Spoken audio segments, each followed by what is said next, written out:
हरे कृष्णा शिप्रा माता जी या प्रभु।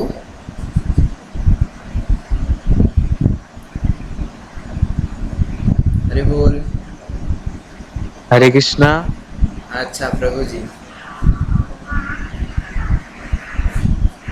कैसे हैं आप? हम अच्छे हैं, कृष्ण की कृपा से आप अच्छे हैं। हाँ, कहाँ रहते हैं आप? हम हो जाए पर अच्छा, प्रियम प्रभु। प्रिय प्रभु है आप। कुछ पहचाने पहले भी आप आए थे कुछ। अच्छा, हरे कृष्णा। आप हरे लोग कृष्ण। आप लोगों के जैसा ये दुर्लभ वैष्णव के दर्शन और आवाज़ सुनने से हम लोगों का मतलब इस मटेरियल वर्ल्ड से निकल प्रभु ऐसा पाएंगे। कुछ नहीं है। दर्शन पवित्र है ए तुम्हार गुण। हरे कृष्णा। तो let's start our first class, not our first class, my first class. It's my first class on online. तो अगर कुछ भूल भ्रांति हुआ तो एक तुच्छ दास समझ के मुझे क्षमा करने के लिए ट्राई करना, और क्षमा तो करना पड़ेगा क्योंकि अब तो मैं कुछ नहीं कर सकता। तो प्रभुपाद जी की कृपा से हम लोग क्लास शुरू करते हैं। तो हम लोग तो यहाँ पे सब न्यू जनरेशन के हैं ना लोग, तो आप लोग अनम्यूट करके कुछ बात कीजिएगा जब मैं कुछ पूछूंगा। तो आप लोगों के लाइफ में कौन कौन दुश्मन है? किसी का दुश्मन है लाइफ में? कोई मटेरियल वर्ल्ड में? एनीवन? वरान प्रभु, आपके पास आपका कोई दुश्मन है? हरे कृष्णा प्रभु जी। मेरा दुश्मन शायद पता नहीं कौन है। स्कूल में बहुत दोस्त थे। अभी तो फिलहाल माया देवी है। हाँ, तो यहाँ पे शास्त्र में लिखा हुआ है।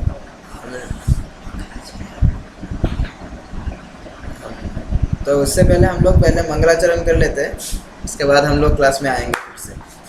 नमायं विष्णुपादाय कृष्णपृष्ठाय भूतले श्रीमते भक्तिवेदान्त स्वामिनीति नामिने नमस्ते सारस्वते देवे गौरवाणी प्रचारिणे निर्विशेष शून्यवादी पाश्चात्यदेशतारिणे वाञ्छाकल्पतरुभ्यश्च कृपा सिन्धुभ्यो एव च पतितानां पावनेभ्यो वैष्णवेभ्यो नमो नमः।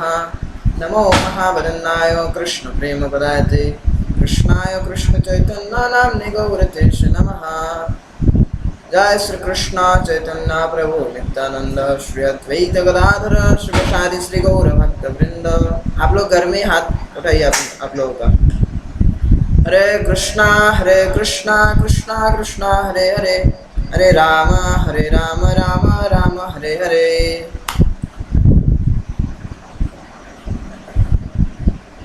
मुखं करोति वाचालं पंगुलं लंघयते गिरिं यत्कृपातमहं वन्दे परमानन्दमाधवं श्रीगुरुदिनतारिणं। हरि ओं तत्सत्। जय पतितपावन श्री गुरु महाराज की जय। तो क्या बोल रहा था मैं कि आप लोगों के लाइफ में कोई दुश्मन है कि नहीं? तो हमें शास्त्र यहाँ पर कहता है, शास्त्र हमें क्या कहते हैं कि हम सब लोगों के लाइफ में 6 दुश्मन हैं। वो बाय बर्थ होता है सब लोगों के। अगर हम लोग ह्यूमन हैं तो अगर हम लोग ह्यूमन हैं तो हम लोग सब लोगों के लाइफ में 6 तरह के दुश्मन होते हैं। और हम लोगों का जो उपदेश अमृत है, जो नेक्टर ऑफ इंस्ट्रक्शन है, नेक्टर ऑफ इंस्ट्रक्शन में क्या लिखा हुआ है कि अगर ये 6 दुश्मनों से हम लोग अगर अगर अगर मतलब फाइट कर पाए ये 6 तरह के दुश्मन से, तो हम लोग पूरे पृथ्वी में, पूरे ब्रह्मांड में हम लोग क्या कर पाएंगे? हम लोग रूल कर पाएंगे, हम लोग टीचर हो पाएंगे। जैसे कि श्रील प्रभुपाद टीचर मतलब क्या, मेट्रिक का वो मास्टर्स का, पीजी का, मास्टर्स का और यूजी का टीचर्स वो लोग नहीं। वो लोग वो 6 तरह के दुश्मनों से पीड़ित है। लेकिन अगर हम लोग ये 6 तरह के दुश्मनों से हम फाइट कर पाए, अगर पीछा छुड़ा पाए, तो हम लोग क्या कर पाएंगे? पूरे पृथ्वी में, पूरे ब्रह्मांड में हम लोग राज कर पाएंगे। किस तरह से राज? मतलब क्या सिंहासन में बैठ के राजा बन के ऐसा राज नहीं। हम लोग लोगों को हम लोग मेंटली स्पिरिचुअली हम लोग उन लोगों को मैनिपुलेट कर सकेंगे। मैनिपुलेशन मतलब यहाँ पे टेररिस्ट का बात नहीं हो रहा है। तो वही, तो यहाँ पे एक नेक्टर ऑफ इंस्ट्रक्शन में एक श्लोक आता है, फर्स्ट जो श्लोक है। तो ये श्लोक हम लोग अभी पढ़ेंगे, क्या बोलते हैं देखते हैं कि वाचो वेगम मनस क्रोध वेगम जिह्वा वेगम उदरोपस्थ वेगम एतान वेगान जो विषहेत धीर सर्वामपीमां पृथ्वी सशिष्यात्। तो इसका अनुवाद जो है वो अभी बंगाली में है, वो मैं पढ़ के आप लोगों को सुनाता हूँ। तो यहाँ पे कहा गया है कि जे संयमी व्यक्ति वाक्यर वेग, क्रोधेर वेग, जिह्वार वेग, মনের वेग, उदर एवं उपस्थेर वेग ये सर वेग दमन करते समर्थ তিনি समग्र पृथ्वी शासन करते पारे। मतलब यहाँ पे क्या बोला गया है कि जो संयमी व्यक्ति मतलब जो सेल्फ कंट्रोल जो लोग हैं, जैसे कि श्रील प्रभुपाद और गुरु महाराज लोग, जैसे हम लोगों के महान आचार्य लोग, वो लोग क्या करते हैं, वाक्य वेग मतलब हम लोग जो बोलते हैं उसका वेग, वेग मतलब क्या है वो तो समझना पड़ेगा। वेग मतलब क्या है, वेग मतलब है स्पीड। एक गाड़ी जब बहुत ज़्यादा स्पीड में रहता है तब हम लोग उसको रोकने के लिए बहुत हार्डली उसको ट्राई करना पड़ेगा ना, कैसे रोके। अगर हम लोग बाहर रहे गाड़ी से, अगर हम लोग रोड में रहे और एक गाड़ी बहुत तेज़ी से चलता आ रहा है तो हम लोग उसको रोक सकते हैं, नहीं रोक सकते। तो इसी तरह उसको स्पीड को ही वेग कहते हैं। तो उससे भी ज़्यादा स्पीड में रहता है हम लोगों का वाक्य वेग, क्रोध वेग, जिह्वा वेग, मन का वेग, पेट उदर का वेग और उपस्थ मतलब जेनिटल्स का वेग, जो हम लोगों का काम वेग होता है, लस्टी डिजायर्स। ओके, तो यहाँ पे पहला जो है हम लोगों का, उसको कहा गया है वाक्य वेग या फिर बाचो वेग। ठीक है, बाचो वेगम फर्स्ट जो हम लोगों के श्लोक में आता है, वो सबसे फर्स्ट का जो वेग है उसको वो कौन सा है, वाचो वेग। वाचो वेग मतलब हम लोगों का बोलने का जो क्षमता है, हम लोगों का जो बोलने का क्षमता है उसको भी एक वेग के कैटेगरी में कैटेगराइज किया गया है। तो वाचो वेग मतलब क्या हुआ है, देखिए जब हम लोगों को अगर गोली मार दिया या फिर तीर चला दिया या फिर बॉम्ब से उड़ा दिया, अगर उससे हम लोगों का कोई मतलब फ्रैक्चर होता है या फिर हम लोग अगर कहीं से ब्लीडिंग होता है तो हम लोग को क्या कितना दिन लगेगा उससे मतलब हील करने के लिए, 6 महीना 1 साल, ठीक है ना। अगर कहीं पे अगर पैर पे अगर कट लग गया तो उसको हील करने के लिए कितना दिन लगेगा, 1 हफ्ता 2 हफ्ता, ठीक है ना। लेकिन जो वाचो वेग का जो मतलब अटैक है वाचो वेग का, अगर मैं किसी को कुछ बोल दिया गुस्से में आके अगर मैंने कुछ भला बुरा कह दिया तो उसका, या फिर कोई अगर किसी ने मुझे कह दिया तो उसका जो अटैक होता है अपने हम लोगों के हार्ट में, जो हम लोग जो हर्ट होते हैं उसका वेग तो मतलब बहुत सालों तक चलता है। जैसे माता जी लोग वो ये सब मतलब बहुत याद रखते हैं। माता जी लोग जब प्रभु लोगों से झगड़ा करते हैं तब देखा जाता है कि माता जी ने मतलब 2012 का एक किस्सा निकाल दिया, याद है 2012 का 5 दिसंबर शाम के 5 बजे एक रेस्टोरेंट में मैंने कहा था पनीर टिक्का खिलाने के लिए, लेकिन आपने क्या खिलाया, पालक पनीर। उसी से हम लोगों का झगड़ा शुरू हुआ था, है ना। तो माता जी लोग यहाँ पे मतलब ज़्यादा याद रखते हैं, तो वो लोग हर्ट हो जाते हैं, तो हम सभी लोग हर्ट हो जाते हैं वाचो वेग से। तो सब हमारे महान आचार्य लोगों ने क्या कहा है कि हम लोगों का जो वाचो वेग है, हम लोगों का जो बोलने का क्षमता है, बोलने का जो स्पीड है, हम लोग कभी गुस्से में आके क्या करते हैं, जो मुंह में आता है वो बक देते हैं। किसी को कुछ मतलब क्या उन लोगों के हार्ट में क्या इफेक्ट करेगा, उन लोगों के दिमाग में क्या गुजरेगा उस बात से हम लोगों को कोई फ़र्क नहीं पड़ता कि I am straight forward man हूँ मैं, मुझे जो अच्छा लगता है मैं वही बोल देता हूँ, ठीक है ना। तो आप मैटेरियली आप स्ट्रेट फॉरवर्ड होंगे, लेकिन आपको वो भी ध्यान रखना पड़ेगा कि आपके बातों से किसी को हर्ट हो रहा है या नहीं। तो यहाँ पे कभी यहाँ पे भागवत गीता में भी लिखा हुआ है, भगवत गीता में भी भगवान श्री कृष्ण ने कहा है कि सत्यम ब्रूयात प्रियम ब्रूयात। मतलब क्या, सत्य बोलना चाहिए जो हम लोगों का वो जब हम लोग कुछ बोलेंगे तब वो सत्य होना चाहिए। सत्य मतलब क्या? सच होना चाहिए, 100% ट्रू होना चाहिए। हम लोग तो कभी कभी झूठ वूठ कहीं भी बोल देते हैं। क्या प्रभु आप कहाँ है, मंदिर कितने देर में आएंगे? तो अभी धोती पहन रहा है लेकिन बोलेंगे क्या कि हाँ मंदिर रेल गेट में फंसा हुआ वो अभी, ठीक है ना। तो ये सब झूठ मूठ तो हम लोग बोलते ही रहते हैं। तो सत्यम ब्रूयात प्रियम ब्रूयात, भगवान श्री कृष्ण क्या उपदेश देता है कि सत्य जो हम लोग बोलेंगे वो सत्य होना चाहिए, सच होना चाहिए। मैं वो नहीं बोल रहा कि हर जगह ही अब सच बोलो थे, क्योंकि भगवान श्री कृष्ण ने महाभारत में ऐसा भी बहुत बात देखा गया है कि भगवान श्री कृष्ण बहुत जगह जो उन्होंने झूठ का इस्तेमाल किया है, क्योंकि धर्म के लिए जो झूठ होता है वो झूठ नहीं होता है। तो सत्यम ब्रूयात प्रियम ब्रूयात, प्रियम ब्रूयात मतलब क्या है कि जो हम लोग बोलेंगे वो सामने वालों को मतलब हर्ट नहीं होना चाहिए। ऐसा प्रिय, जो हम लोगों का मृदु भाषा जो होता है, बंगाली में बोलते हैं मृदु भाषा मिष्टि वाक्य बोलना चाहिए। मिष्टि वाक्य मतलब जो हम लोग बोलेंगे वो स्वीट मतलब मिठास से भरा होना चाहिए, ठीक है ना, मिठास से भरा होना चाहिए। ऐसा हम लोगों का जो एक एग्जाम्पल आता है शास्त्र में, एक ऋषि मुनि वो क्या कर रहे थे, पेड़ के नीचे बैठ के तपस्या कर रहे थे। तभी एक वहाँ पे शेर आया। शेर क्यों आया? वहाँ पे एक हिरन का पीछा करते करते आया। हिरन का शिकार करते करते वो शेर आ पहुँचा। तो शेर ने उस हिरन ने क्या किया, हिरन तो बहुत ज़्यादा तेज होता है, तो हिरन ने क्या किया, वो बहुत ज़ोर से स्पीड में भाग के वो ऋषि के कुटीर में जाके चला गया। और ऋषि वो ये होता हुआ सब कुछ देख रहा। तब शेर आके ऋषि से पूछा कि ऋषि मुनि वो हिरन आपने कहीं यहाँ पे हिरन आते हुए देखा कि नहीं? तो ऋषि ने सोचा कि अभी अगर मैं सत्य बोलूँ कि हाँ मैंने देखा है और वो हिरन मेरे कुटीर में है, मेरे कुटीर में जाके छुपा है, तब मैं क्या करूँगा, बस हिरन का जान उससे छीन लूँगा, ठीक है ना। मैं उस हिरन को मैं बचा नहीं पाऊँगा, हिरन का जान चला जाएगा। और अगर मैंने झूठ बोला कि हाँ मैंने नहीं देखा है, हिरन यहाँ पे नहीं आया था, तब मैं क्या बोलूँगा, झूठ बोलूँगा। तो झूठ तो वो अधर्म हुआ।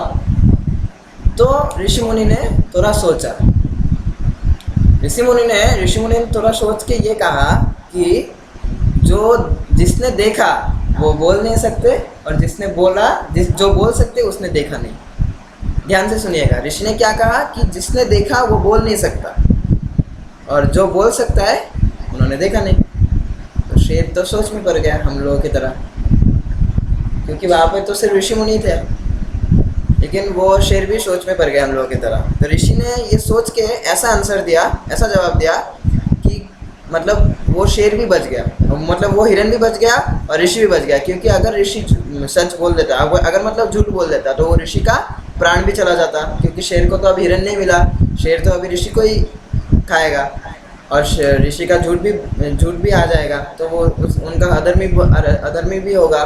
तो इसलिए ऋषि ने क्या कहा कि जिसने देखा वो बोल नहीं सकते, और जो बोल सकते हैं वो देख नहीं सकते। तो इसका मतलब क्या है? इसका मतलब है जिसने देखा, मतलब हमारे आँखों ने देखा, लेकिन आँखें तो बोल नहीं सकते, और जो बोल सकते मतलब हम लोगों के मुंह ने, हमारे मुंह क्या कर सकते, बोल सकते हैं, लेकिन हमारा मुंह क्या नहीं कर सकता, देख नहीं सकता। तो ये हम लोगों का थिंकिंग चलाना पड़ेगा कि वो सत्य भी हो, सत्यम ब्रूयात और प्रियम ब्रूयात, मतलब जो हम बोलते हैं वो सत्य भी होना चाहिए और प्रिय भी होना चाहिए। तब शेर भी सोच में पड़ गया कि ये क्या बोल रहा है ऋषि मुनि। तो ये सब थिंकिंग कहाँ से आएगा? शास्त्र से आएगा, है ना। तो यहाँ पे श्रील प्रभुपाद भी बोलते हैं कि वाचो वेग कैसे दमन करें हम लोग। वाचो वेग हम तभी दमन कर सकते जब हम लोग प्रजल्पा से बचेंगे। प्रजल्पा से कैसे बचेंगे? ये अमल कृष्ण, इस ग्रेस अमल कृष्ण दास का एक क्लास है प्रजल्पा के बारे में। तो प्रजल्पा, वाचो वेग मतलब प्रजल्पा। हम लोग जब रिलेशनशिप में आते हैं नए, तब बात तो ख़त्म हो जाता है कि डिनर किया, हाँ किया, आपने डिनर किया, हाँ किया। उसके बाद ऐसा करते करते उसके बाद तारपोरे करते करते हम लोगों का मतलब 1-2 घंटा ऐसे ही चला जाता है।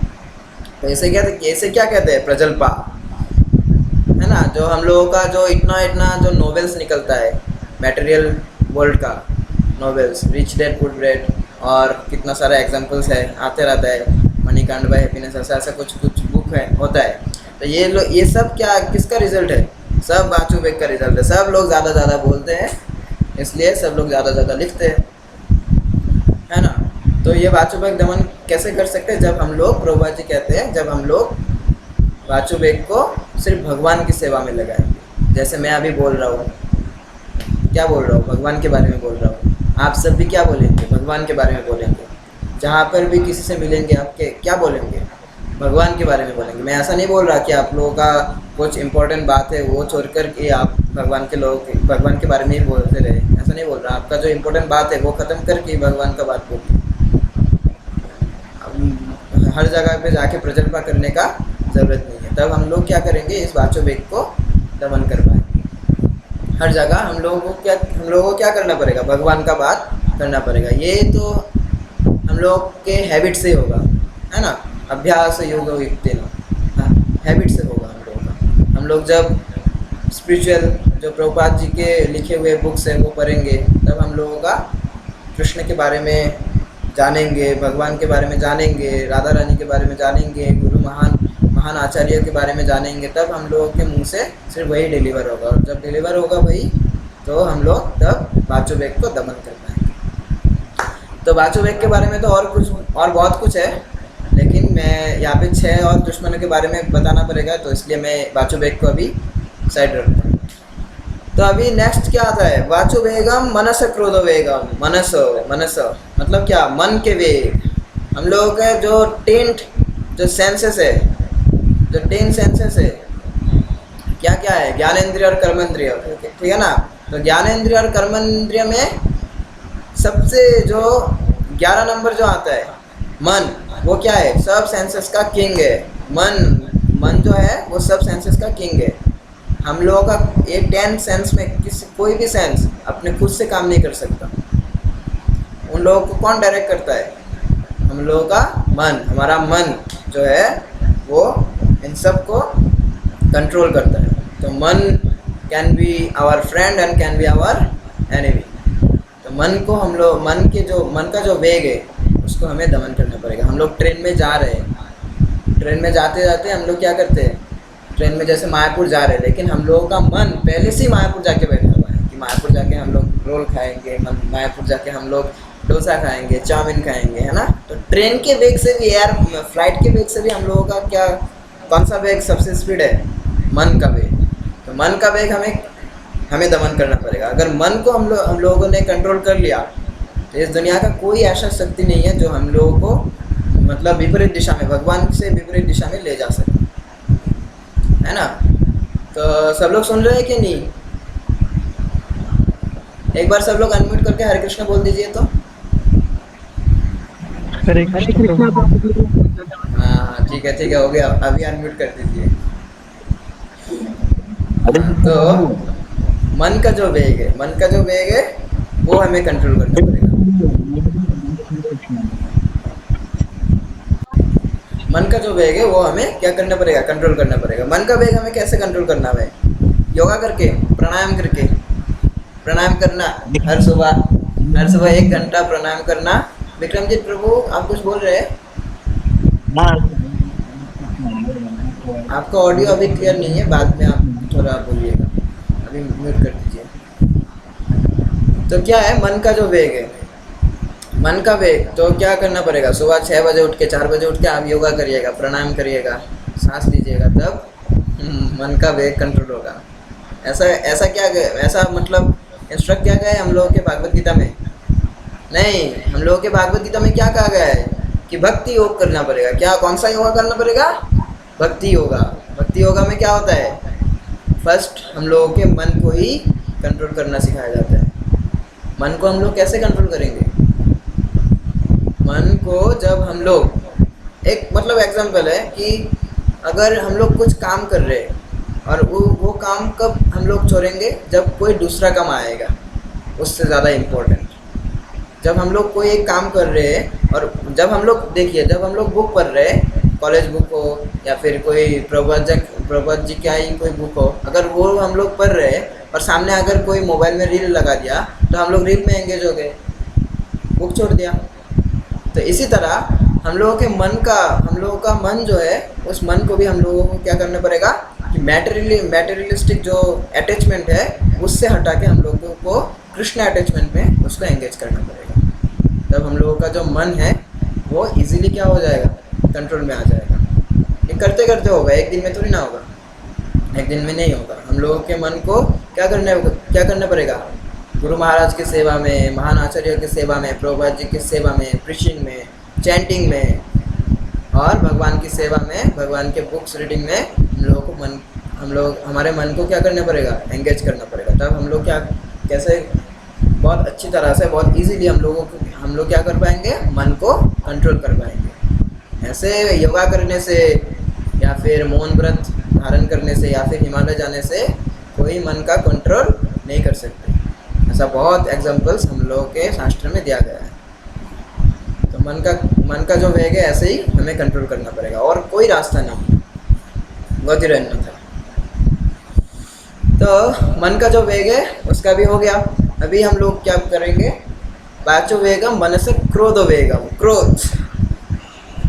हम लोगों का अभी आजकल मतलब एंग्री यंग मैन में बहुत ज़्यादा इंटरेस्ट है। एंग्री यंग मैन जो मतलब एंग्री होता है, ज़्यादा जल्दी गुस्सा हो जाता है, जैसे कबीर सिंह, रॉकी और बहुत सुपरस्टार। अभी आजकल क्या करते हैं वो लोग, मूवीज़ में एंग्री ज़्यादा दिखाता है, गुस्सा वाला सीन ज़्यादा दिखाता है, वायलेंस वाला सीन ज़्यादा दिखाता है। क्यों दिखाता है? क्योंकि आजकल के लोग क्या करते हैं, ज़्यादातर एंगर में इंटरेस्ट रखते हैं, क्रोध। If I am getting angry I am a man, है ना। तो ये क्रोध जो है, ये क्रोध को हमें दमन करना पड़ेगा। ये क्रोध को हमें दमन करना पड़ेगा। क्रोध को हमें कैसे दमन करेंगे? ये क्रोध के बारे में अमोघ लीला प्रभु ने, हिज ग्रेस अमोघ लीला प्रभु ने बहुत अच्छे से 45 मिनट्स और 50 मिनट्स का एक क्लास दिया था क्रोध के वेग को दमन करने के लिए।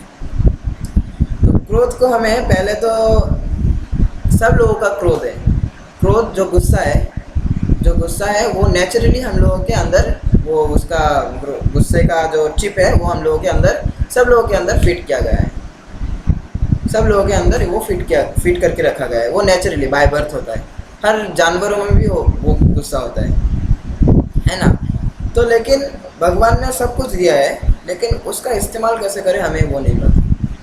जो क्रोध है वो क्रोध दिया तो गया है, तो सब कुछ तो भगवान ने हमारे शरीर में अच्छे के लिए दिया है, लेकिन हम लोग उसका क्या करते हैं, गलत इस्तेमाल करते हैं। तो हम लोग इस तरह क्रोध का भी गलत इस्तेमाल करते हैं। जैसे क्रोध में आके हमने किसी को पीट दिया रास्ते में, क्रोध में आके हम लोगों ने किसी से झगड़ा कर लिया, है ना। और वही कुछ मुंह से निकल गया, गलत कुछ भी निकल गया। अपने पत्नी को भी कुछ ना कुछ बोल दिया, अपनी मम्मी को कुछ ना कुछ बोल दिया, अपने भाई को कुछ ना कुछ बोल दिया।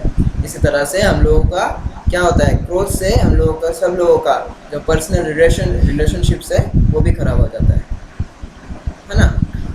तो शास्त्र में ऐसा आया है, जैसे हनुमान जी, जय बजरंगबली, जय सिया राम। तो हम लोगों का जो बजरंगबली जी है, जो हनुमान जी है, उन्होंने अपने क्रोध का इस्तेमाल किया है। कहाँ किया है? भगवान की सेवा में किया है। जब अशोक वाटिका में जब जाते हुए हनुमान को पकड़ा गया था रावण की सेना के द्वारा, तब रावण की सेनाओं ने हनुमान का बहुत मजाक उड़ाया था। कहाँ से आ गया इस राम के सेना में ऐसे बंदर लंगूर जैसे लोग रहते हैं, ये सेना हम लोग से लड़ने के लिए आएंगे, ये सेना हम लोग का क्या उखाड़ पाएगा। तब तक हनुमान चुप रहा। लेकिन जब रावण ने और रावण के चेलों ने जब राम के बारे में बुराई करना शुरू किया, तब हनुमान ने क्या किया? हनुमान ने अपने पूंछ में वो जो आग लगाया गया था, उस आग से पूरे लंका को जला के राख कर दिया था। तब उन्हें क्रोध आया, क्योंकि शास्त्र में निर्देश दिया गया है क्रोध कहाँ यूज़ करना है। क्रोध का भी तो एक यूजेस है ना। तो क्रोध कहाँ यूज़ करना है? भगवान की सेवा में यूज़ करना है, भक्त की सेवा में यूज़ करना है ना। तो हनुमान ने, हम लोगों ने यहाँ पर भी देखा है कि हनुमान ने पूरे लंका में आग लगा दिया था, सिवाय 2 जगह छोड़ के। कौन कौन सा जगह है वो, कोई बोल पाएगा? पूरे लंका में आग लगा दिया था, लेकिन सिर्फ 2 जगह रह गया था। कहाँ कहाँ पे? अनम्यूट करके आप बोल सकते हैं।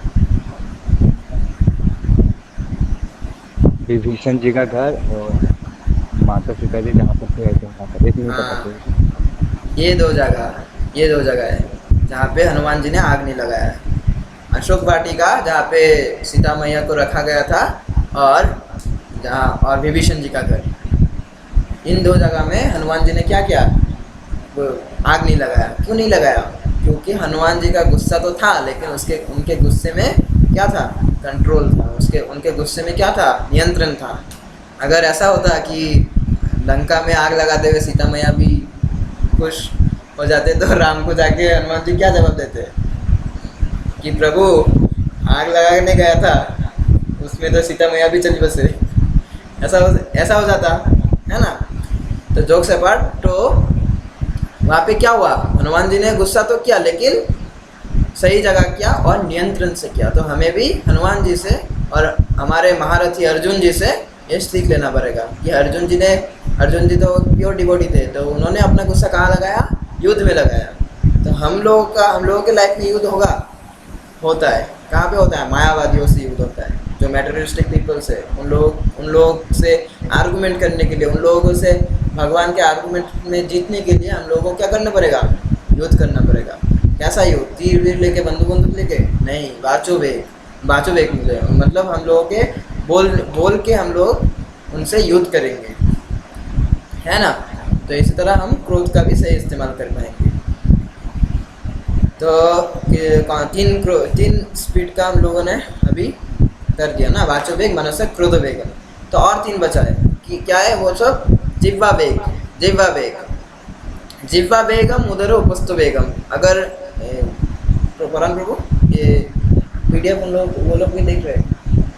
हाँ, तो यहाँ पे जो, अगर बंगाली आप लोगों को पता है, तो सेकंड लाइन में जो है वो देखिए, एक वर्ड में लिखा गया है, जिह्वा वेगम उदरो उपस्थो वेगम, एक वर्ड में लिखा गया है। ये एक साथ है।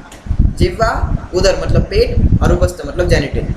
ये क्यों एक लाइन में लिखा गया है? क्योंकि ये सब हम लोगों के हमारे बॉडी में एक लाइन में आता है, जिह्वा, उदर और जेनिटल्स। ये तीनों हम लोगों का क्या आता है? एक लाइन में आता है। अगर हम लोग जिह्वा को अगर कंट्रोल कर पाए, जिह्वा को कैसे कंट्रोल कर पाएंगे? देखिए, हम लोगों का जो सेंस है, 10 जो सेंस है, उस सेंस में हर सेंस से एक काम होता है। जैसे कान से हम सिर्फ सुन ही पाएंगे, आँख से हम सिर्फ देख ही पाएंगे, नाक से हम लोग सिर्फ स्मेल ही ले पाएंगे और सांस ले पाएंगे, है ना। तो लेकिन जिह्वा जो है वो जिह्वा से हम लोग 2 काम कर पाएंगे। क्या काम कर पाएंगे? एक तो हम बोल सकेंगे जिह्वा से, और दूसरा है जो हम लोग टेस्ट कर सकेंगे, जो हम लोग जो खा सकते हैं ना। तो जिह्वा से हम लोग 2 काम कर सकते हैं। तो ये दोनों काम का हम लोगों का क्या करना पड़ेगा? अच्छे से यूज़ करना पड़ेगा। तो एक का तो हो गया, जिह्वा से हम लोग बोल सकते हैं वाचो वेग, मैंने तो बोल दिया वाचो वेग कैसे कंट्रोल करते हैं। तो जिह्वा से और क्या रह गया? टेस्ट का, हम लोग क्या खाएंगे। मार्केट में जाते ही, बहुत दिन से तो वेजिटेरियन हूँ, अभी थोड़ा पास्ता हो जाए, अभी थोड़ा चाउमीन हो जाए, अभी थोड़ा रेस्टोरेंट में कुछ चटपटा हो जाए। तो इसी तरह हम लोग क्या करते हैं? वो सब कुछ खा लेते हैं। तो उसी को कहते हैं क्या? उसी को क्या कहते हैं? जिह्वा वेग। मतलब हम लोगों का जो जिह्वा का जो स्पीड है, तब हम लोगों का जो सेंस जो एक्टिव होता है, वो क्या एक्टिव होता है? जिह्वा। हम लोगों का जो टंग होता है वो एक्टिव हो जाता है। जिह्वा खाना चाहता है और हम लोग खाने दे देते हैं। और जब जिह्वा को जब खाने देते हैं, जिह्वा को जब कुछ भी, मतलब रास्ते का कुछ भी कोई भी बना लेता है, वो सब हम लोग जब खाते हैं, जब राजसिक खाते हैं, राजसिक मतलब कुछ चटपटा, बहुत झाल, बहुत कुछ मतलब जला हुआ खाना, ऐसा मतलब स्पाइसी कुछ खाना, और अगर कुछ ये सब राजसिक है। और अगर तामसिक जैसे मीट और सड़ा हुआ डीम, मतलब डीम को क्या बोलते हैं हिंदी में? एग मतलब इंग्लिश में होता है। तो एग जो है, अंडा और मछली, ये सब क्या होता है? अंडा। ये सब, हाँ, ये सब क्या होता है? ये सब तामसिक होता है। तो हम लोग तो राजसिक और तामसिक में पूरा डूबे हुए हैं, है ना। ना खाते हुए भी उनकी तरफ तो लोग मतलब अट्रैक्ट हो ही जाते हैं हम लोग। तो उसको क्या बोलते हैं, जिह्वा वेग। तो प्रभुपाद जी ने और हमारे महान आचार्य ने क्या कहा है, अगर जिह्वा वेग को हम दमन कर पाएंगे तो हम लोगों का क्या वेग दमन होगा, मन का वेग दमन होगा। इसलिए श्रील प्रभुपाद ने हम लोग के हमारा जो इस्कॉन है उसमें बहुत सुस्वादु टेस्टी प्रसाद रखा हुआ है ताकि हम लोग वो सब खाएं। और महान आचार्य के इंस्ट्रक्शन के अनुसार हम सभी को हमेशा क्या खाना चाहिए, सात्विक भोजन करना चाहिए। सात्विक भोजन मतलब क्या, फ्रूट्स, वेजिटेबल्स, दूध, ये सब क्या होता है, सात्विक भोजन होता है। और हम लोग जो डिवोटीज लोग खाते हैं वो निर्गुणात्मक होता है, मतलब वो ये 3 गुणों से परे होता है। सात्विक भी नहीं होता है, राजसिक भी नहीं होता है, तामसिक भी नहीं होता है। वो क्या होता है, मतलब वो कृष्णाशिक होता है, वो कृष्णा का होता है। जो कृष्णा का जो प्रसाद होता है वो सात्विक भी नहीं होता है, वो सात्विक से भी ऊंचा होता है। उसमें कोई भी गुण क्या नहीं कर पाता, टच नहीं कर पाता। तब हम लोग क्या होता है, हम लोग वो प्रसाद जब हम लोगों का खाते खाते जब हैबिट हो जाता है तब हमारा क्या होता है, जो मन है वो मन को कंट्रोल करने का क्षमता आ जाता है। और जिह्वा वेग दमन करने से हमारा और भी जो सेंसेस है वो कंट्रोल करने का पावर हमारे अंदर ऑटोमेटिकली आ जाता है ना। तो जिह्वा को बहुत ध्यान से हमें यूज़ करना पड़ेगा। और जिह्वा से तो बात करते ही है, तो बात को भी दमन करना पड़ेगा, है ना। तो अभी जिह्वा के बाद क्या आता है, उदर वेग। तो उदर वेग भी ये जिह्वा वेग की जैसे ही है, जैसे उदर वेग। जैसे हम लोगों ने जन्माष्टमी का फास्टिंग किया था। जन्माष्टमी के फास्टिंग में क्या होता है कि सुबह से पूरा रात 12 बजे तक फास्टिंग रहता है। बहुत हमारे शुद्ध भक्त लोग तो क्या करते हैं, पानी भी नहीं पीते वो दिन। तो और उसके बाद भी क्या होता है, जन्माष्टमी के फास्टिंग के बाद वो अनुकल्पा प्रसाद मैंने मतलब क्या होता है, वो बॉयल सब्जी, कुछ ऐसा फल फूल, एकादशी का प्रसाद वो लेके सो जाते हैं। तो इससे हम लोगों का क्या होता है, उदर वेग कंट्रोल होता है। हम लोग जब फास्टिंग करेंगे, एकादशी, महान आचार्य का अपीयरेंस, डिसअपीयरेंस, और राधाष्टमी भी आ रहा है अभी, और जो फास्टिंग्स है उस फास्टिंग करने से हम लोगों को क्या होता है, उदर वेग, जो हम लोगों का पेट का जो वेग है वो कंट्रोल होता है। मतलब हम लोगों को मतलब main summary of the story क्या है कि हम जो भी करेंगे, ये 6 जो शत्रु है, ये 6 शत्रुओं को पराजित करने में हमें सिर्फ भगवान का ही सहारा लेना पड़ेगा, है ना। और किसी भी उपाय से हम लोग इसको दमन नहीं कर सकते। तो इसी तरह हम लोग फास्टिंग करके हम लोगों का जो भूख है उस भूख को कंट्रोल करके, हम लोगों का उधर जब पेट में जब भूख लगेगा तब हम लोग क्या करेंगे, जो हाथ के सामने जो भी मिल जाए, जो भी दुकान में मिल जाए, बिना भूख लगाए, बिना कुछ किए, बिना कुछ पवित्र किए, किसने बनाया, कहाँ बनाया है, ये सब कुछ विचार ना करके हम लोग मार्केट से लाके खा लेते हैं। तो उससे क्या होता है, हम लोगों का चित्त जो है, जो मन जो है वो अपवित्र हो जाता है। तो उधर वेग है, हमें कैसे दमन करना पड़ेगा, फास्टिंग करके और क्या करके, भगवान का प्रसाद ग्रहण करके।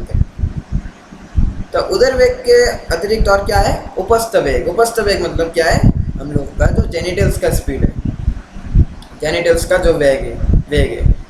जेनिटल्स का वेग मतलब क्या है, लस्ट डिजायर्स, काम वासना को हम लोग कैसे दमन कर पाएंगे। ये तो अभी का जो मटेरियल वर्ल्ड है, अभी का जो यूथ जनरेशन है, इस जनरेशन में जो काम वासना से ज़्यादा पीड़ित है उसका ही कॉलर ऊंचा होता है ना।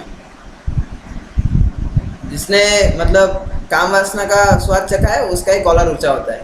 यही चल रहा है आजकल ट्रेंडिंग, जो हम लोगों का सो कॉल्ड मॉडर्न सोसाइटी है।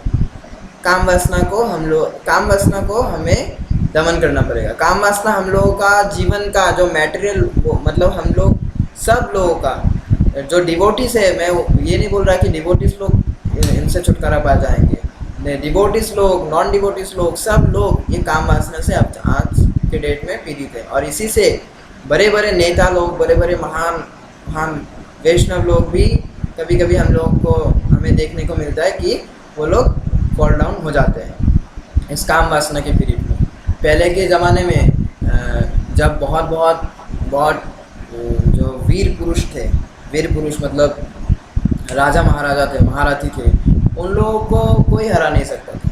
तब क्या करते थे, जो दुश्मन के लोग हैं वो लोग क्या करते थे, एक विष कन्या रेडी करते थे। विश कन्या मतलब क्या है, उन्हें उस कन्या को एक मतलब एक लड़की होती है, वो लड़की को वो लोग बचपन से थोड़ा थोड़ा थोड़ा थोड़ा थोड़ा थोड़ा करके जहर देते हैं, सांप का जहर दे दे के उसका जो बॉडी होता है वो बॉडी पूरा जहरीला बना देता है। वो जब मैच्योर एज का होता है तब वो पूरा विष से भरा होता है, इसलिए उसे क्या कहते हैं, विष कन्या।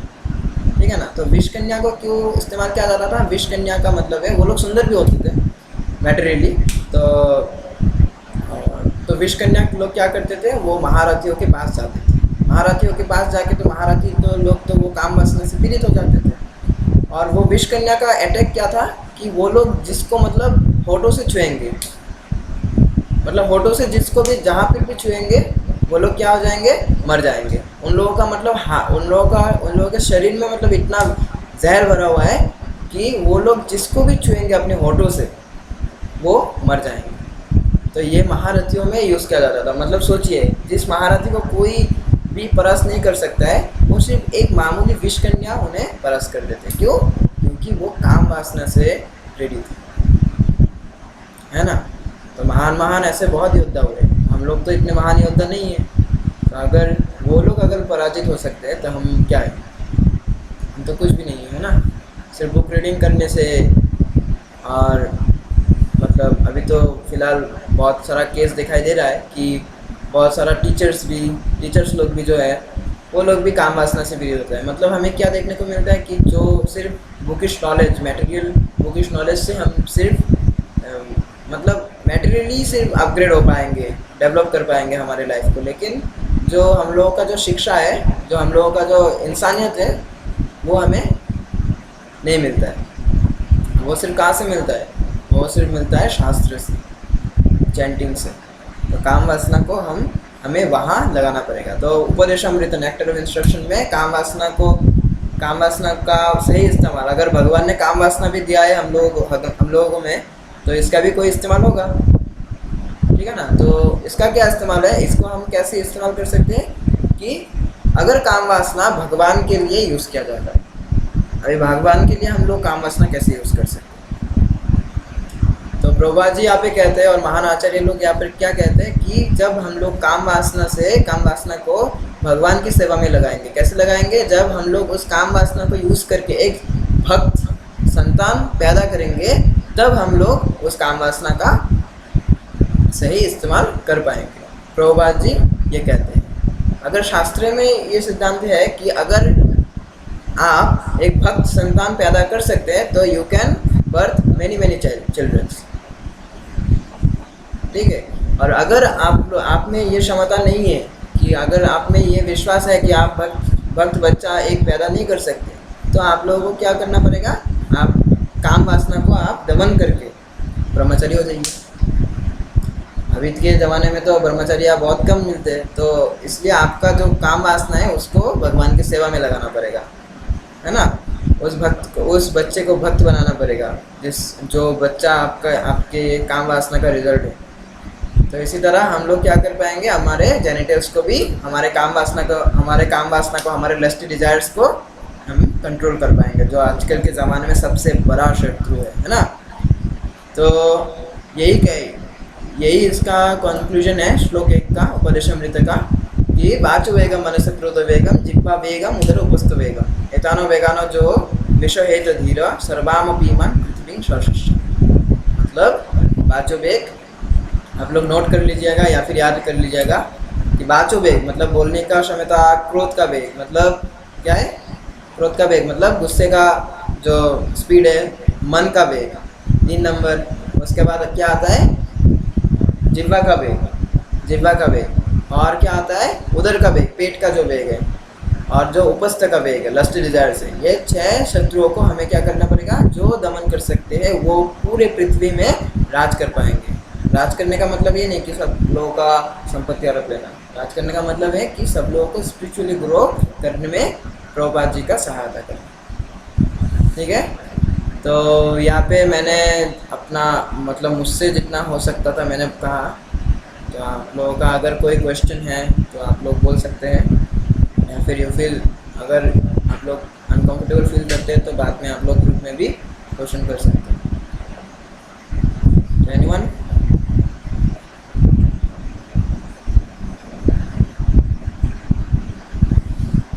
नहीं तो ये कोई क्वेश्चन नहीं है, बहुत अच्छा से समझाया आप। एक भी चीज ऐसा नहीं था जो नहीं समझे, जो पूछे आपसे इतना अच्छा से समझाया आप। आप लोगों की कृपा से। बोलिए आप, कोई क्वेश्चन है कोई बस प्रभु? हम लोग इतना अच्छे से समझ पाए। नहीं प्रभु जी, कोई क्वेश्चन नहीं, बहुत अच्छा हरे कृष्ण समझाया। प्रभु जी। हरे कृष्ण प्रभु। हरे कृष्ण प्रभु जी, आप जो बोले जो छठु बैग का जो बारे में जो बोला है आप, वो बैग वो अच्छे लगा है। तो वो बैग में जो क्रोध बैग जो है और जो हरे डिब्बा जो हरे कृष्ण प्रभु, बैग है। थोड़ा थोड़ा आपका ऑडियो क्लियर नहीं है। आपका थोड़ा ऑडियो क्लियर नहीं है।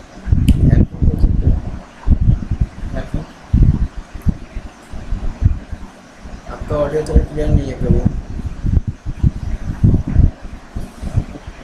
हरे कृष्ण प्रभु जी, फिर से बोलिए आप। प्रभु हम वही बोल रहे हैं जो जो छह जो बैग है जो माँ बैग पाई बैग और क्या क्या और क्रोध मन बैग क्रोध बाद में तो क्या अंतिम को जो है हम लोग तो गाना में जो गाते हैं ना बचने बंदा में हाँ, छह बैग छाया बेगे तो नहीं। हाँ उसमें तो छठू बंद करने के लिए वो जो बोल रहा है ना। हाँ, वो छाया बेगो दोमी, छाया बेगो दोमी वही होती वही है। छाया बेगो दोमी तो जो प्रभु जी गाना बुरा आता है मत ना। मानिए एक तो बात बोलने लगे क्या हरे कृष्णा। हरे कृष्णा। प्रभु गीता का चैप्टर नंबर कितना है वो। गीता का नहीं है, नेक्टर ऑफ इंस्ट्रक्शन, उपदेशामृत जो है ना, हाँ उपदेशामृत का फर्स्ट जो श्लोक है, एक पतला करके एक बुक है, वो खरीद लीजिएगा। तो प्रभु जी एक बार मेरे लिए तो उसको प्रांजलि प्रभु को शेयर करेंगे, हम ले लेंगे उनसे हाँ ठीक है। क्योंकि मेरा पास ओपन से नहीं है इसलिए। हाँ ठीक है। तो बहुत अच्छा लगा आपको चला था, बहुत अच्छा से आप समझ लोग पाया थोड़ा कुछ। आप लोग कृपा आप इतना कीजिएगा। अच्छा से चला दिया, ठीक है प्रभु। हरे कृष्णा, धन्यवाद। हरे कृष्ण प्रभु। देवानंद प्रभु कोई क्वेश्चन?